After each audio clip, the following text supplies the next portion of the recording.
So hello dear student, কেমন আছো? I hope প্রত্যেকে শুধু ভালো না, ভীষণ ভালো আছো।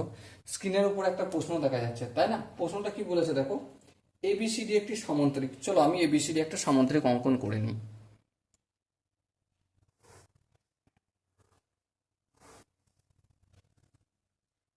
A B C D সামান্তরিক।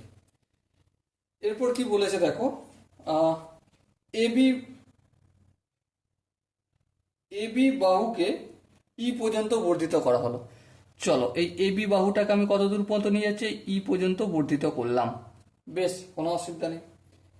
এরপর কি বলেছে দেখো, এমন ভাবে বর্ধিত করা হলো যাতে ইডি ইডি বাহুটা মানে এই ই আর ডিটাকে যুক্ত করলে বিসি বাহুকে সমদ্বিখণ্ডিত করে।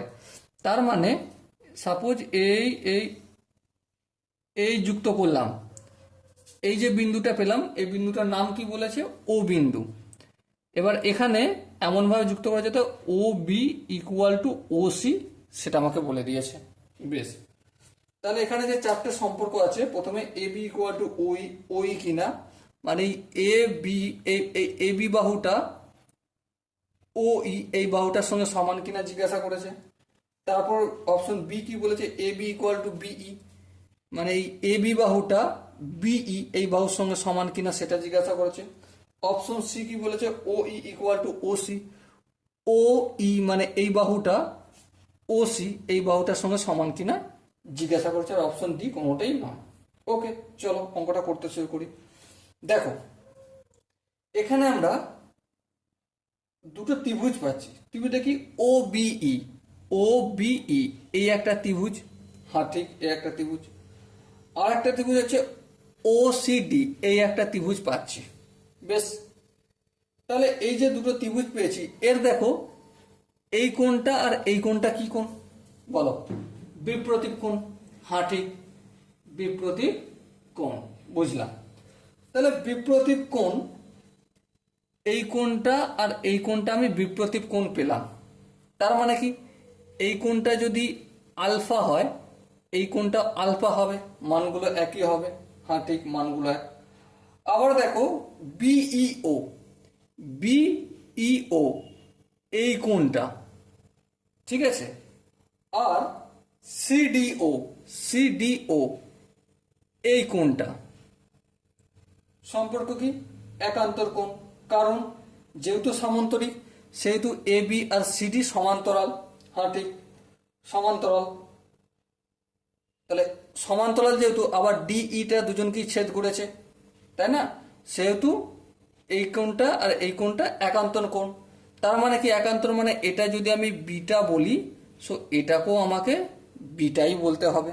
হ্যাঁ ঠিক, বিটাই বলতে হবে। এবার দেখো ধ্যান দিয়ে, এখানে ও বি এই বাহুটা আর এখানে ওসি এই ওসি বাহুটা আর ওবি বাহুটা ইকুয়াল। হ্যাঁ ঠিক। তাহলে দেখো দুটো কোণ দেখিয়েছি, হ্যাঁ, আবার একটা বাহু দেখিয়েছি, হ্যাঁ। তাহলে এখানে ত্রিভুজ বিওই, বিওই ইকুয়াল টু সর্বসম ত্রিভুজ কি? ত্রিভুজ হচ্ছে ডি ও সি। হ্যাঁ ঠিক, এই ত্রিভুজটা আর এই ত্রিভুজটা ইকুয়াল। হ্যাঁ ঠিক। কোন শর্ত? মানে দুটো কোণ, এই যে এই কোণটা এই কোণটা দুটো, এই কোণটা আর এখানে বিটা কোণ এই বিটা কোণ সমান, আবার এই বাহু সমান। তাহলে এই দুটো ত্রিভুজ কি পেলাম আমি? সর্বসম পেলাম। আচ্ছা, সর্বসম যদি হয় তাহলে আর কি বলতে পারি? এখান থেকে আমরা বলতে পারি বিই। এই দেখো এখানে যে বিই এই বাহুটা, বিই বাহুটা কার সঙ্গে সমান? অবভিয়াসলি ডিসি বাহুর সঙ্গে সমান হবে। হ্যাঁ, ডিসি বাহুর সঙ্গে সমান হবে। আবার এ বি বাহুটা, ঠিক আছে, এই যে এ বি বাহুটা কার সঙ্গে সমান? এ বি বাহুটা ডিসি বাহুর সঙ্গে সমান। তাহলে আমরা A B equal two BE এটা বলতে পারি, বলো? হ্যাঁ বলতে পারি। যদি তাই হয় দেখো অপশন বি আছে কি, A B equal two BE. বাস, মিটে গেল, গল্প শেষ। ঠিক আছে, আই হোপ তোমরা প্রতিটা স্টেপ বুঝতে পেরেছো। যদি কোনো স্টেপ বুঝতে অসুবিধা থাকে, ডাউট থাকে বা কনফিউশন থাকে, তার জন্য কি করতে হবে, কমেন্টে অবশ্যই জানাতে হবে। ওকে, সো ডিয়ার স্টুডেন্ট, দেখা হচ্ছে পরবর্তী সেশনে। ততক্ষণ পর্যন্ত ভালো থেকো, সুস্থ থেকো এবং জয় হিন্দ।